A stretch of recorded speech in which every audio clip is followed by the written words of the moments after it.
Ulysses' Realpolitik. The obscene underside that haunts the dignity of the master signifier from its very inception, or the secret alliance between the dignity of the law and its obscene transgression, was first clearly outlined by Shakespeare in Troilus and Cressida, his most uncanny play, effectively a postmodern work avant la lettre. In his influential Shakespearean tragedy, which set the coordinates of the traditional academic reading of Shakespeare, A.C. Bradley, the great English Hegelian, speaks of a certain limitation, a partial suppression of that element in Shakespeare's mind which unites him with the mystical poets and with the great musicians and philosophers. In one or two of his plays, notably in Troilus and Cressida, we are almost painfully conscious of this suppression. We feel an intense intellectual activity, but at the same time a certain coldness and hardness, as though some power in his soul, at once the highest and the sweetest, were for a time in abeyance. In other plays, notably in The Tempest, we are constantly aware of the presence of this power. There is truth in this perception. It is as if, in Troilus, there is no place for the redemptive quality of metaphysical pathos and bliss, which somehow cancels the horrible and ridiculous events that took place. The first difficulty is how to categorize Troilus. Although arguably the bleakest of Shakespeare's plays, it is often listed as a comedy, correctly, since it lacks dignified tragic pathos. In other words, if Troilus is a comedy, then it is for the same reason that all good films about the Holocaust also are comedies. It is a blasphemy to claim that the predicament of prisoners in a concentration camp was tragic. Their predicament was so terrifying that they were deprived of the very possibility of displaying tragic grandeur. Troilus plays the same structural role in Shakespeare's opus as Così fan tutte among Mozart's operas. Its despair is so thoroughgoing that the only way to overcome it is through the retreat into fairy tale magic.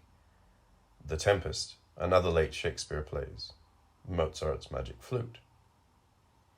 Many of Shakespeare's plays retell an already well-known great story of Julius Caesar, of English kings. What makes Troilus the exception is that, in retelling the well-known story, it shifts the accent to what were, in the original, minor and marginal characters. Troilus is not primarily about Achilles and Hector, Priam and Agamemnon. Its love couple is not Helen and Priam, but Cressida and Troilus. In this sense, Troilus can be said to prefigure one of the paradigmatic postmodern procedures, that of retelling a well-known classical story from the standpoint of a marginal character.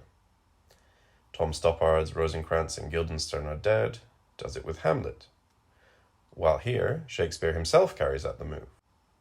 This displacement also undermines Shakespeare's standard procedure, from his royal chronicles, of supplementing the big royal scenes, staged in a dignified way, with scenes figuring common people who introduce a comic, common-sense perspective. In the royal chronicles, these comic interludes strengthen the noble scenes through their contrast to them. In Troilus, everybody, even the noblest of warriors, is contaminated by the ridiculing perspective which makes us see them either as blind and stupidly pathetic, or as involved in ruthless intrigues. The operator of this undoing of the tragic dimension, the single agent whose interventions systematically undermine tragic pathos, is Ulysses. This may sound surprising in view of Ulysses' first intervention at the Greek War Council in Act 1, where the Greek, or Grecian as Shakespeare put it, in what now may be called Bush mode, generals try to account for their failure to occupy and destroy Troy after 8 years of fighting. Ulysses intervenes from a traditional old values position, locating the true cause of the Greeks' failure in their neglect of the centralized hierarchical order where every individual is in his proper place. The speciality of rule hath been neglected, and look how many Grecian tents do stand hollow upon this plain, so many hollow factions. Oh, when degree is shaked, which is the ladder to all high designs, then enterprise is sick.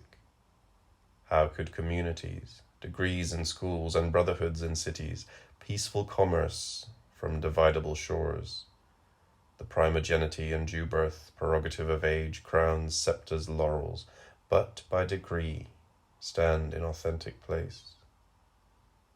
Take but degree away, untune that string, and hark what discord follows. Each thing meets in mere oppugnancy. The bounded waters should lift their bosoms higher than the shores, and make a sop of all this solid globe. Strength should be lord of imbecility, and the rude son should strike his father dead. Force should be right, or rather right and wrong, between whose endless jar justice resides, should lose their names, and so should justice too. Then everything includes itself in power. What then causes this disintegration, which ends up in the democratic horror of everyone participating in power? Later in the play, when Ulysses wants to convince Achilles to rejoin the battle, he mobilizes the metaphor of time as the destructive force that gradually undermines the natural hierarchical order. In the course of time, your old heroic deeds will soon be forgotten. Your glory will be eclipsed by the new heroes. So if you want to continue shining in your warrior glory, rejoin the battle. Time hath, my lord, a wallet at his back, wherein he puts alms for oblivion, a great-sized monster of ingratitudes. Those scraps are good deeds past, which are devoured as fast as they are made, forgot as soon as done. Perseverance, dear my lord, keeps honour bright. To have done is to hang quite out of fashion, like a rusty mail in monumental mockery. Oh, let not virtue seek remuneration for the thing it was, for beauty, wit, high birth, vigour of bone, desert in service.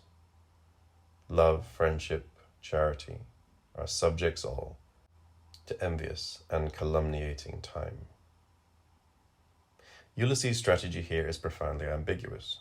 In a first approach, he merely restates his argumentation about the necessity of degrees, ordered social hierarchy, and portrays time as the corrosive force which undermines all true values, an arch-conservative motif. However, on a closer reading, it becomes clear that Ulysses gives to his argumentation a singular cynical twist. How are we to fight against time, to keep old values alive? Not by directly sticking to them, but by supplementing them with the obscene Realpolitik of cruel manipulation, of cheating, of playing one hero against the other. It is only this dirty underside, this hidden disharmony, that can sustain harmony. Ulysses plays with Achilles' envy. He refers to emulation, the very attitudes that work to destabilize the hierarchical order, since they signal that one is not satisfied by one's subordinate place within the social body. Secret manipulation of envy, that is, the violation of the very rules and values Ulysses celebrates in his first speech, is needed to counteract the effects of time and sustain the hierarchical order of degrees.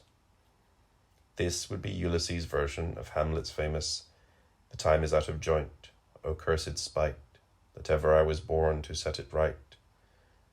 The only way to set it right is to counteract the transgression of old order with its inherent transgression, with crime secretly committed to serve the order. The price we pay for this is that the order which thus survives is a mockery of itself, a blasphemous imitation of order.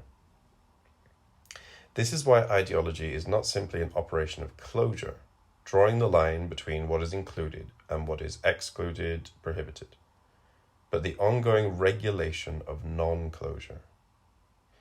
In the case of marriage, ideology not only prohibits extramarital affairs, its crucial operation is to regulate such inevitable transgressions. Say the proverbial Catholic priest's advice to a promiscuous husband. If you really have needs that your wife cannot satisfy, visit a prostitute discreetly, fornicate, and then repent, as long as you do not divorce. In this way, an ideology always admits the failure of closure, and then goes on to regulate the permeability of the exchange with its outside. Today, however, in our postmodern world, this dialectic of the law and its inherent transgression is given an additional twist. Transgression is more and more directly enjoined by the law itself.